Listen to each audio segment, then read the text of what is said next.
नमस्कार आप सभी को। एक बार पुनः आप सबका स्वागत है मेरे इस चैनल में। आज कक्षा 5 की गणित विषय के लिए एक नई शिक्षण योजना के साथ आज का हमारा विषय है गणित विषय में गुणा। प्रथम दिवस का पाठ आज हम पढ़ रहे हैं। ऐसे कॉलम बना लेंगे: दिनांक, कक्षा, विषय और समय 35 से 40 मिनट। लर्निंग आउटकम: किसी भी संख्या में छात्र 3 अंक का गुणा कर सकेंगे। 3 अंक की संख्या में या उससे ज़्यादा की संख्या में 3 अंक की संख्या से गुणा कर सकेंगे।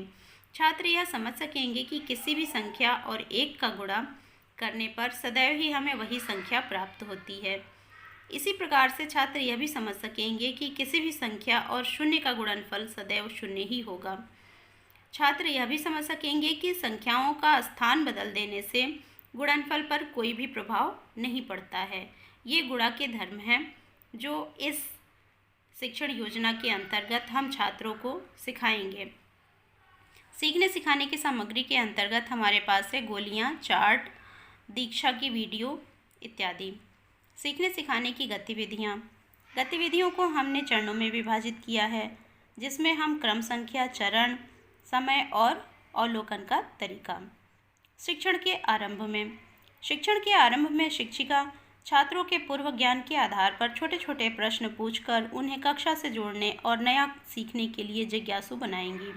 5 मिनट का समय लेते हुए शिक्षिका छात्रों से छोटे छोटे प्रश्न करेंगी और उसके माध्यम से शिक्षिका छात्रों को गुणा की इस प्रक्रिया को सीखने के लिए तैयार करेंगी। पहला प्रश्न होगा कि 20 + 20 + 20 + 20 का योगफल क्या होगा।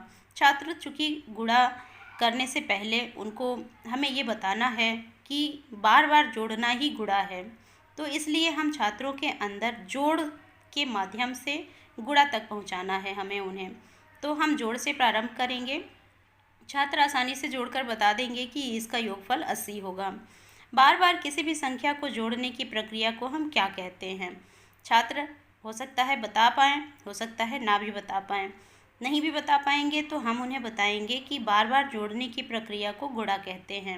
और आज हम इसी गुणा की प्रक्रिया को सीखने जा रहे हैं, जिसमें हम 3 अंक की संख्याओं से गुणा करना सीखेंगे। इस प्रकार से शिक्षिका छात्रों को इस कक्षा में प्रेरित करेंगी और अपनी आगे की कार्य योजना पे काम करेंगी। शिक्षण के अगले चरण में हमारा होता है शिक्षण के मध्य में।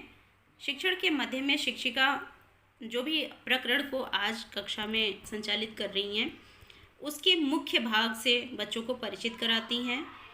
जैसे अगर आज हम गुणा की प्रक्रिया पढ़ रहे हैं, 3 अंक की संख्याओं से गुणा करना छात्रों को सिखा रहे हैं, तो इस शिक्षण के मध्य में हम छात्रों को पूरी तरीके से इस प्रक्रिया से परिचित कराएंगे।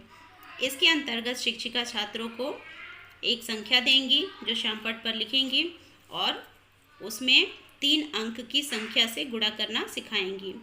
इसमें पहले इकाई की संख्या जो 5 है उससे इन सभी अंकों में गुणा करेंगे और हमें ये गुणनफल मिलेगा। इसी प्रकार से फिर दहाई से करेंगे और इकाई वाले स्थान को छोड़ करके दहाई के स्थान से लिखना शुरू करेंगे और इसका गुणनफल लिख लेंगे। ये जो है शिक्षिका ये गुणनफल छात्रों से प्रश्नोत्तर के आधार पर करेंगी।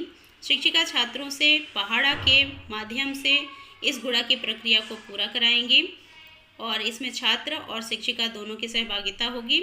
उसके बाद सैकड़ा के स्थान पे जो यहाँ 4 है, इससे पुनः इन सभी अंकों में गुणा करेंगे और जो हमें उत्तर प्राप्त होगा वो यहाँ नीचे लिखेंगे और ये उत्तर हम इस पहले वाले उत्तर के सैकड़ा वाले स्थान से लिखना प्रारंभ करेंगे।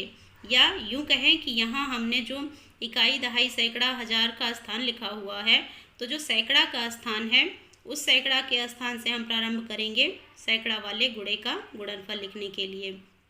अब ये जो तीनों गुणनफल हमें प्राप्त हुए हैं, इन्हें हम जोड़ लेंगे और हमें 3 अंक की संख्याओं से गुणा करने के पश्चात जो उत्तर मिलेगा वो यहाँ सामने है।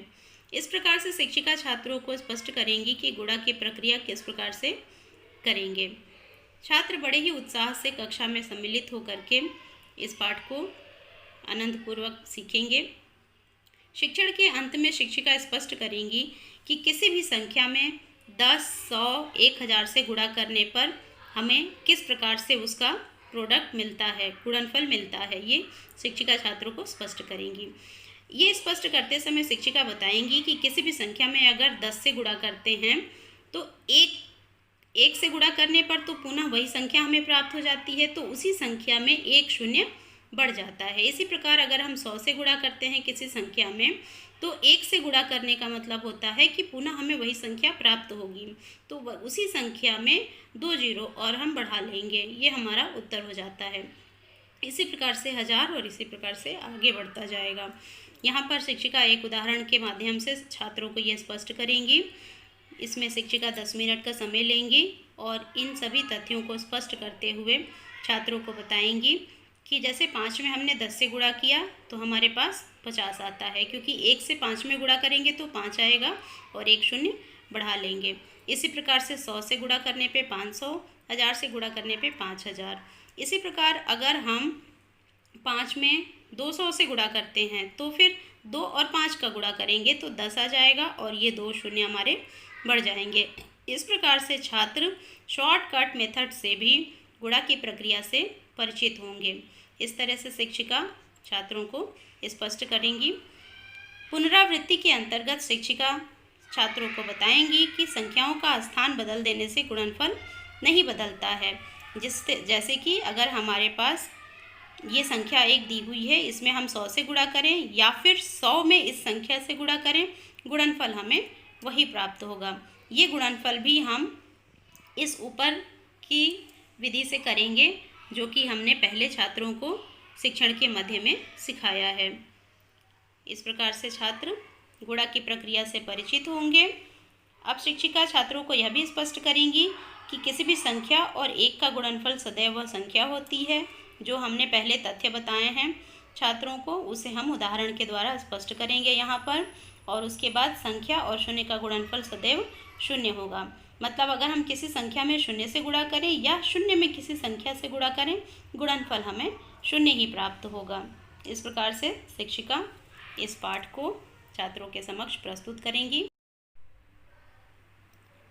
पाठ के संचालन के समय शिक्षिका ने जो भी तथ्य छात्रों को समझाया है, जिन भी तथ्यों से परिचित कराया है, शिक्षिका शिक्षण के दौरान ही उसे श्यामपट्ट पर लिखती जाएंगी और उसे छात्र अपनी कॉपी में लिखेंगे। ये छात्रों का कक्षा कार्य होगा। इस तरह से आज का कक्षा कार्य छात्र अपनी कॉपी में करेंगे और इसी के आधार पर फिर वो अपने घर पर जा कर के इसका गृह कार्य पूरा करके ले आएंगे। ये हो जाएगा छात्रों का श्यामपट्ट कार्य।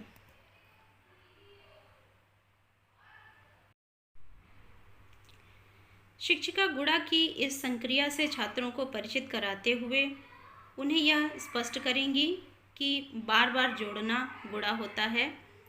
इसके बाद से शिक्षिका उन्हें गृह कार्य देंगी।